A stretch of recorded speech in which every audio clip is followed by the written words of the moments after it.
Welcome to Bourbon-n-Blockchain, the pod where we like to discuss alcoholic beverages and current events involving Bitcoin and cryptocurrency. It is March 3rd, 2022, and tonight we have a special guest, one of our most active Discord members, David the Foot. David, how are you doing tonight? Doing great. Glad to finally be on one of these.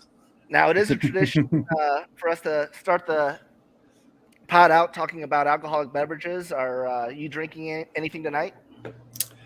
At the moment, no, not yet. Just got to warm up for this moment still. Gotcha. I gotta make sure I go nice and steady to be able to finish this out. You're going to ease into it? Exactly. Yeah, this is my second show manning the pod and being in charge of all the articles and stuff. But I am having a beverage, rum called Kula, Kula, and it is straight from a Hawaii brewery. So I'm enjoying a cup of that with some root beer. Draco, you having anything tonight? Yeah, I'm drinking some Jack Daniels, just regular Jack on the rocks. It's been a while, and I decided that's what I wanted, and that's what I got. Nice. That's pretty hardcore. I need a mixer for my hard beverages. What about you, Myron? Do you have anything? Yeah, I got nothing because I'm about to pass out right after this show. Yeah. But why is it called David the Foot though? Like, what's the story behind that? Yeah. We got to know this. That's a long story. Yeah, it was a very long story. First of all, it started off with the Salty Pirate crew. I don't know if you guys know about that project, but I mean, trying to get whitelist is hard, man. Sacrifices were made. Sacrifices were made, and somehow I'm the one ended up with the nickname, and now I got to live up to expectations. Yeah, there were a lot of foot memes in the chat that night, so things got crazy in there. I got some screenshots still from Draco going to it, but oh no. Those will be live on Discord anytime soon on sneak peeks. So if you guys want to make sure look at those, send me a message. What are you guys hearing on Salty Pirate? I'm still waiting for the first game to kick off and for staking to kick off. Have you guys heard anything about that? Yeah, a little bit. I've been reading their announcements as they come out. I know that pretty soon here they've got some things that are going to be coming out. I think within this next week we're supposed to hear a lot more.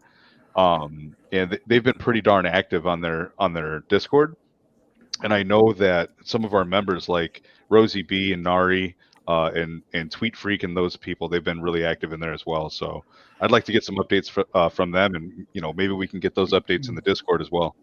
Yeah, I'm excited to go on a quest because that's like my ideal metaverse. I don't want any VR. I don't want to go too deep into VR, but the Salty Pirate metaverse is just like Super Nintendo, old school Zelda on Super Nintendo, just simple gaming, simple quests. So I think I'm going to enjoy that one quite a bit when it comes out. But with that, we'll check out the markets for today. Bitcoin at $41,416. Myron, what are you seeing in the charts?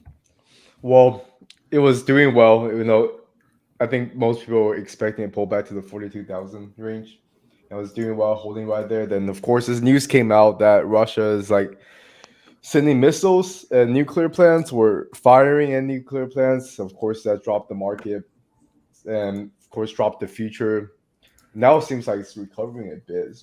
So I have no idea. But it feels like you're just waiting for any moment, waiting for Russia, Putin to do something crazy, and the market it's going to react to it or overreact to it. Tomorrow may have a crazy recovery. Who knows, man? Like, this market is just wild. I'm staying out for now, just kind of watching. Are you holding or are you selling? Well, I was mostly stables anyway, so I'm still mostly stable. Oh, okay, that's good. But I mean, I'll say this: if you're holding Bitcoin, I would just hold it, man. Like, I'll hold it and I would just not sell it for years and years, because I know people who got into Bitcoin 2017, and when that 2018 happened, man, like they panicked and sold it all. Of course, now see where it's at. So if you believe in a project, especially something like Bitcoin, we know a lot of the altcoins from 2017 are nowhere to be found anywhere. They're just gone. but Bitcoin's surviving, and I think Ethereum's going to survive. And right now, we like FTM, AVAX, all this, but who knows in 5 years or so if they're going to be around. But I'm sure Bitcoin is probably going to be around. So if you're holding it, just hold it. Just hold it and don't look at it and just stack it. I completely agree. And we've talked about this a few times. And people are always looking for advice, and then when you give it to them, depending on the source, right, and depending on the people that are asking, they get the advice and then they ignore it. And you have to constantly remind people. And I think times like this, people look at the facts and see that Bitcoin and Ethereum have made it. They're the top two tokens. They are by far the largest assets in the space. So if you're going to invest and try to look for investments that are going to be around for a while, pay attention and look at the ones that have the largest market cap and that have the most utility, right? Bitcoin's a store of value. Ethereum is use case, right? And when you tell people that, they want quick flips, they want quick money. And you can't think of it like that all the time. So, if you're looking at a long-term asset, you're 100% right, Myron. Buy your assets and hold on to them. I've said it before and I'll say it again. Nobody has lost money in Bitcoin that's been invested for 4 years or more. It's never happened. If you can prove it, show it on a chart. Yep. That is true. With that, we'll get into some articles in the news and we'll roundtable that. So first article up, MetaMask is blocking Venezuela and Iran from accessing their MetaMask wallets. Now, this article points out that there's people in Venezuela and Iran that can't get to their money in their MetaMask wallet. The article says it might be Inferior, which is the name of a service provider that's blocking it. But the MetaMask website says that their wallets are not available in certain countries for legal reasons. Mm-hmm. Now, they don't say why, but they don't mention the Russia-Ukraine war, but I do believe those two countries are allies of Russia. So it's possible that MetaMask has pressure on them to block wallets from these countries due to some of the sanctions against Russia. But I wanted to do a roundtable and ask, we'll start with you, Draco. What do you think of this article? I posted another article in our chat that you can bring up as well. But what I wanted to look into this more because I was confused because these sanctions were going against Russia, right? But then there's these other countries that are saying we're having issues with MetaMask. I guess part of the problem that I have with this type of news is I feel like, we're starting to have a pattern. If you guys haven't noticed, almost every other show we're talking about countries or entities that are restricting access to cryptocurrency, decentralized finance, right? What are we doing here? I thought that was if someone's going to get sanctioned from a country, for example, if the U.S. sanctions somebody or Canada sanctions somebody or the UN sanctions somebody, that's a government action on another government. I don't see how that comes down to the fact of companies that are involved in cryptocurrency having any action involved in that. That's a whole different animal. So I think that a lot of what's coming to bear here is people acting like they need to get involved in this when, in my opinion, they have no right to do that. Cryptocurrency is supposed to be decentralized. It's supposed to be access to everybody. And specifically, the people that are going to get hurt the most by this are individuals, human beings, your typical retail investor, your civilians. Those are the people that are going to have the worst impact from this, not the government. I think that if these companies were able to identify the government wallets and say specifically this wallet belongs to this government entity, that would make a little bit more sense. But to just block access to an entire region or country, you're literally affecting the little guy, the individuals. And I completely disagree with that. Not every single person in Venezuela or Russia, for that matter, or any of these countries have the exact same thoughts and ideals that their governments have. And I think everybody in this room can attest to that. Myron, what are your thoughts? This has me, I don't know, a little worried because this is supposed to be decentralized, right? And where they can come and still lock your funds down and prevent you from accessing your money is worrying to me. But maybe this is just like you said, it's not really them blocking it. It's just maybe that. What's that thing that you said? Is it like a service provider or who? Yeah, they're Zero? a service provider. I'm not like that good at knowing the hierarchy of all the infrastructure of the internet, Yeah. but they're speculating it might be But inferior. it's Liking it. it is, you know, almost makes you think that, you know, we know that centralized exchanges, they can't block your coins or from you selling it. So a lot of people take it to the decentralized. So now decentralized, even if you're on this decentralized, this happens. So one thing I do wonder is, like, can you get past this with the VPN or something? And so the other thing is, so do we, for your long holds for crypto that you're not trying to trade or anything, they're just gonna hold. So is it safe? Does this mean that we need to just move it to a hard wallet now and just completely move it, take it off? So this is I don't know. This doesn't sound good. And I think the governments are really trying to control it more and more. And this is the exact reason, you know, these cryptocurrencies are created, is Right. to escape all of that. And but we'll see. I mean, but the thing is, I think them trying to do this is them recognizing, I guess, the power of cryptocurrency. So there's a little bit positive to this. I'll say this. Then I have heard a story that I was looking into this Ukraine situation, and apparently someone said, I don't remember what year it was. There was some conflict before too. And he said he just switched all his money, exchanged all of it for Bitcoin, and just had the password, whatever C phrase memorized. And he said he went over, you know, go out of the country. They said, "Hey, what are you doing? What are you bringing over?" He says, "Well, I'm just visiting. I'm just no, I'm not bringing any money over or anything." So they let him go. But he memorized that phrase, and so he has all his money on the blockchain, and after he bought it, that's when, you know, he had a huge rally. So he actually did really well. That's like one positive story of it, where he was able to move money out without people catching on to it, because you can't just hide a bunch of gold bars on your body and try to get out. So he was able to do that and caught it at a good time, and, you know, actually worked well for him. So Do you maybe think? that's something that we need to do. Yeah. Do you think we could move a Trezor wallet out of the country right now, or do you think customs in different countries are starting to figure out what that is? That's a good question. Well, Yeah. first of all, Mhm. one of the things that I would say to answer your question from earlier before we move on is Consensus is a company that owns Infura, which is an RPC endpoint type business, and MetaMask, and that is a US based venture company. So, what I'm going to take from this is that Consensus must have gotten some sort of pressure from the US or some government agency to say, you should not be allowing these people access to crypto, which again completely defeats the purpose of crypto, right? Yeah. Right, it does. It's like, but my thought is on the whole Venezuela thing. Is it are they not even getting access to get into their accounts for their MetaMask, or what's the scenario behind it, or they just can't trade? Because if that's the case, how can they get their funds out of there? Or Yeah, they cannot. So like if they have multiple accounts, that's, you know, it is what it is. But specifically with MetaMask and with OpenSea, they're not allowed to even access the site. They're being shut down to access the site because of where they're located.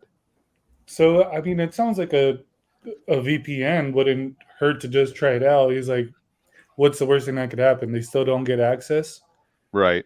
And But I unfortunately, the mean, thing with that is too is, you know, obviously this isn't a website or this isn't a podcast for financial advice and things like that, but it all depends on your region and your country as to whether or not you're even allowed to use a VPN. You know, so that in some places that's illegal. You can't do it.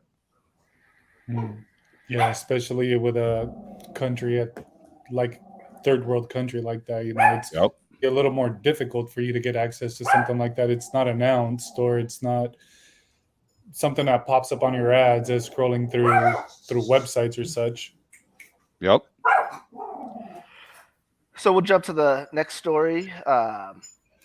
So Elizabeth Warren, she FUDs Bitcoin and cryptocurrency every chance she gets, and we see FUD on both sides of the aisle. It's not just Democrats, but she never misses an opportunity to FUD cryptocurrencies. So we're in the middle of a Russia-Ukraine war, and she's using that to take the opportunity to bash cryptocurrency again.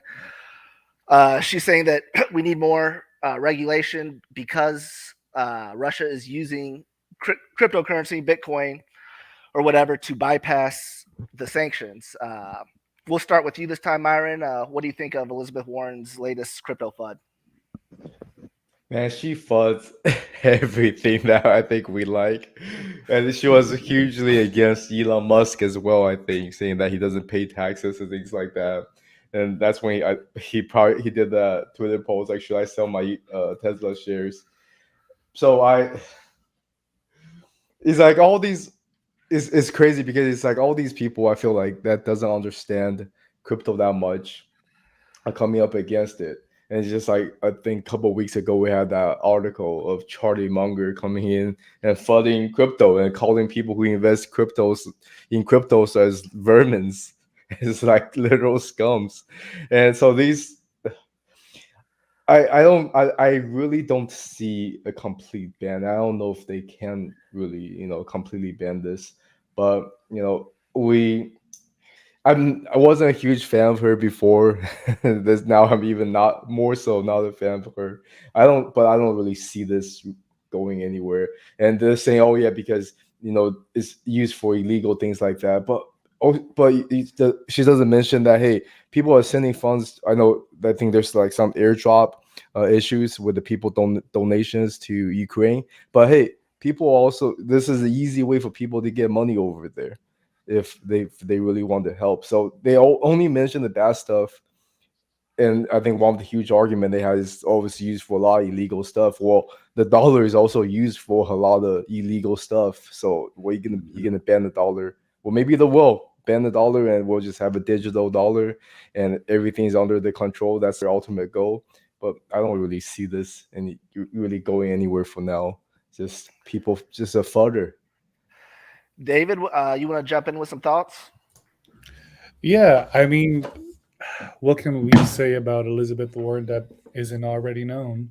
She's, I feel like she's the biggest, like Myron said, fodder in absolutely everything. But I also feel like after she brings down the market, if she does anything, I feel like she's the first one to buy after that.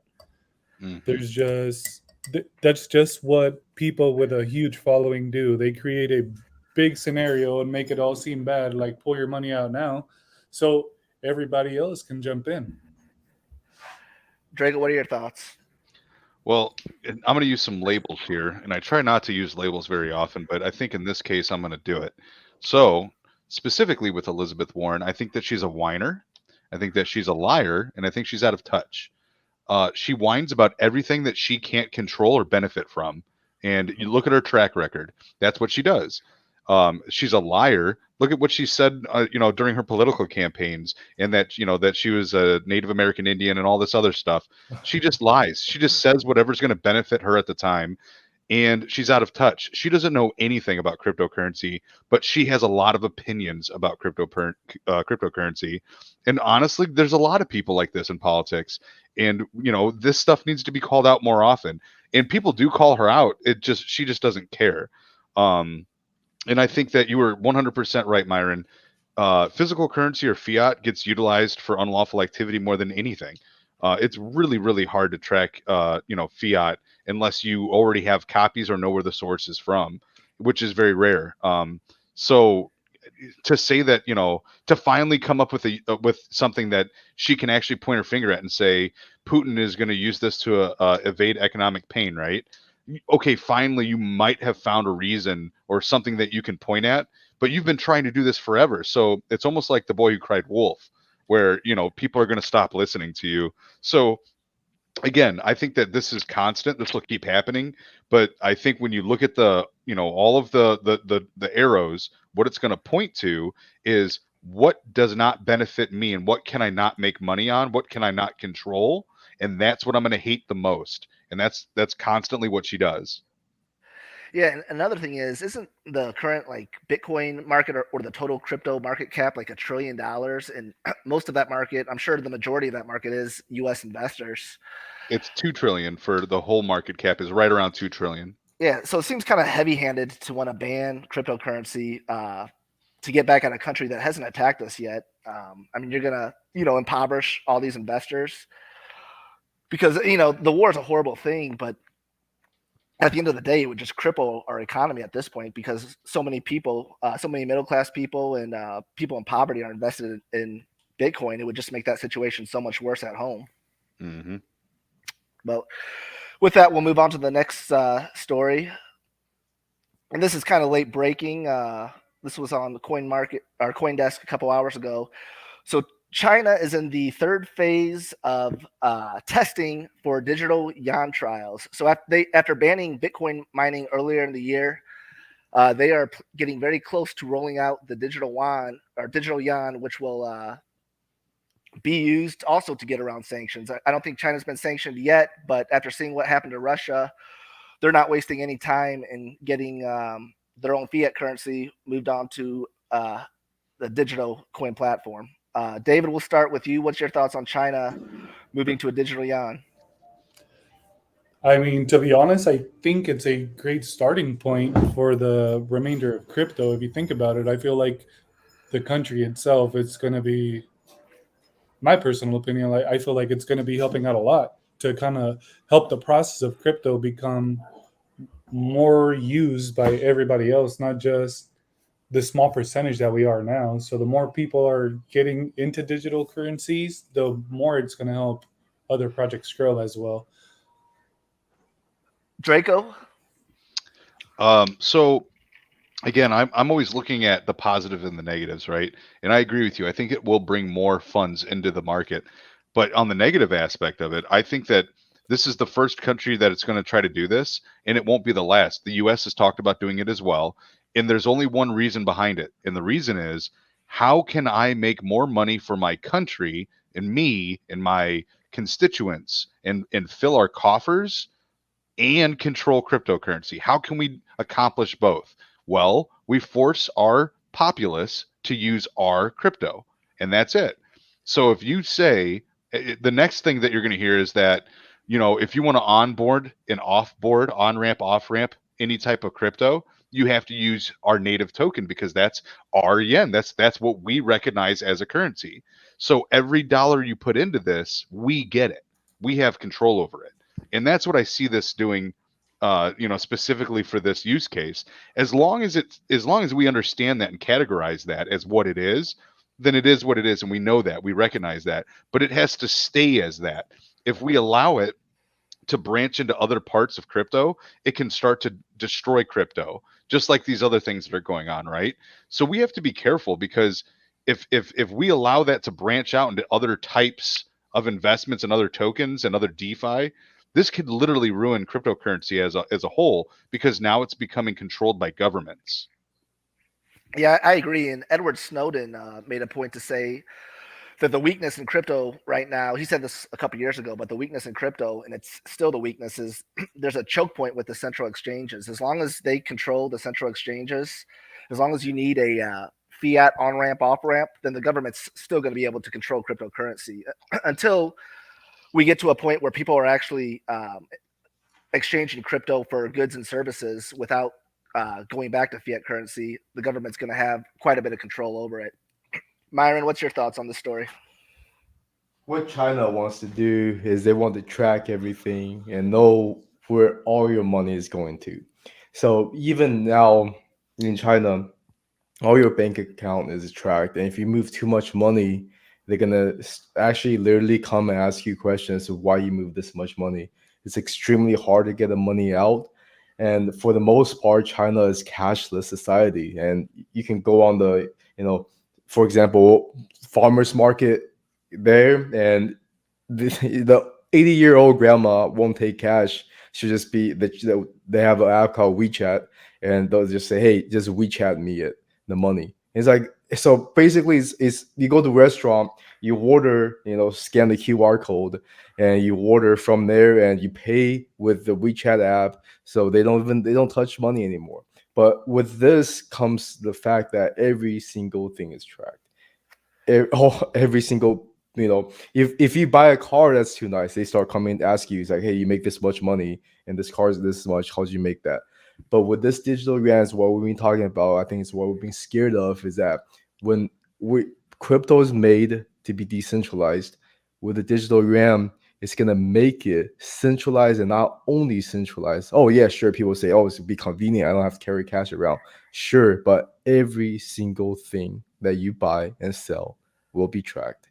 And the moment they don't like something that you buy, with the moment they see you making some fishy stuff, and what's allowed is by their definitions, then they can come after you for it. And that's a dangerous thing. I think people don't realize that. They say, oh yeah, I'm not doing anything wrong. Well, that's fine. You may not be doing anything wrong, but if they are the ones making definition, then one day they can come after you.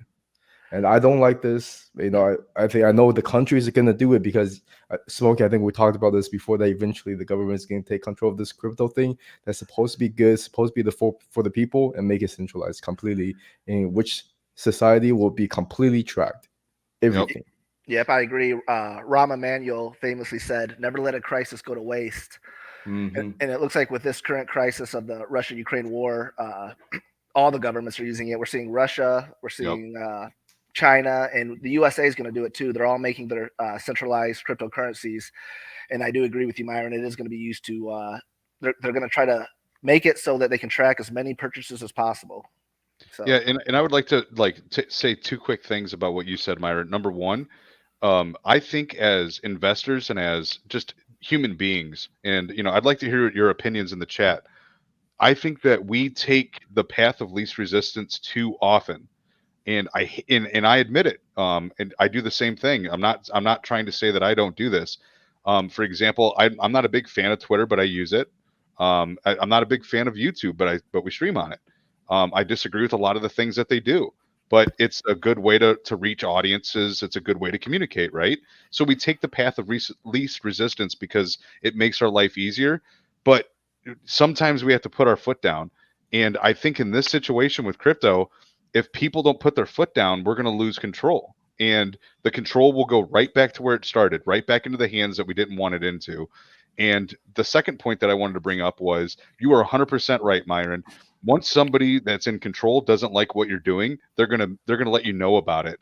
And let's say it's something as simple as, for example, I buy an NFT from a developer. I don't care who the developer was. I just like the NFT, and that developer happened to be in Taiwan. And you don't like that, so you're gonna sanction me or take all my crypto because I bought something from someone who's Taiwanese, and you don't like that. That could be something that happens. And if with this type of cryptocurrency being introduced by a country, that's exactly what it could go towards. Let me say something real quick since you brought that up. So we have known. I have heard a story of old couple that went to Hong Kong for a vacation. And when they went to Hong Kong, the protests were going on, but it wasn't everywhere. But they basically came to them. They say, "Hey, we're gonna pay you a little bit of money for you to come and just walk with us. You don't have to do anything." So the old couple's like, "Sure." I mean, you go walk for a little bit, get paid, so they're making money as they're in Hong Kong. But as soon as they went back, the Chinese government came and says, "Hey, we saw these picture of you. So your son, his wife, every single person related to you, they're completely fired from the government jobs. There's cameras everywhere. Everything's being tracked. You got no freedom when they're there. So you got America. You got to be really careful how much of this convenience, how much of this so-called security you let in, because man, you don't want to end up like that." Yep, and there's not a lot of positive stories right now. There will be, I think episodes where we have a lot more positive to talk about. But right now there is a tragic war going on, and that's leading to a lot of negative headlines involving crypto. This next one's not war related, but it's not a good one. I think it's great. I can't wait. Oh man. So this is an NFT project called Pixelmon that raised just $70 million. Ugly art at the bottom. Ugly art. Yeah. So the way this worked is they wanted to make a Pokemon-like NFT project with a Pokemon-type game, and it got a lot of hype, and they raised $70 million for this project. And the way these NFTs work is You put the money up front for the mints, but at the time of mint, you don't see what you're getting. That's called the reveal, which comes later. So everybody forked over a lot of money, 70 million total across all buyers. And when this project was revealed, the artwork was described as hideous across the board by everybody. So let's look at this here. As you can see, Dude, they look amazing. people were not a big fan of this art. It's so good.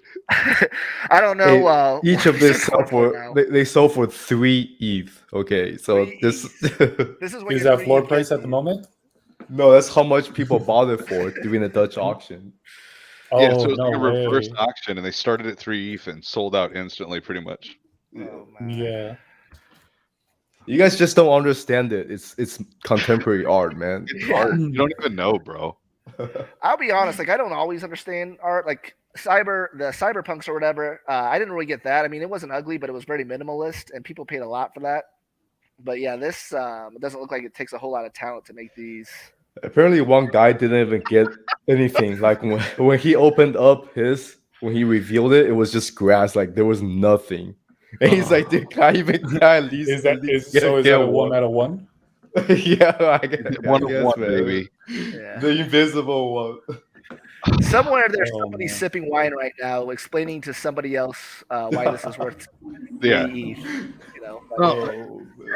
All right, so I'll go ahead and just say this: haters are gonna hate, right? If that's your art and that's what you want, that's what you do. Like, this is the best part, and I love that we're kind of like circling around to this in our conversation tonight. This is what the crypto space has in it, right? This is a part of crypto. And you know what? If you look at this and you think it's funny and you'd never invest in it, that's fine. The great thing is that you have the option not to do that. But some people thought this was amazing and they invested in it. And whether you disagree or agree with it doesn't matter because it's decentralized. And at the end of the day, the opinion is based off the people that are involved in it and provide it value.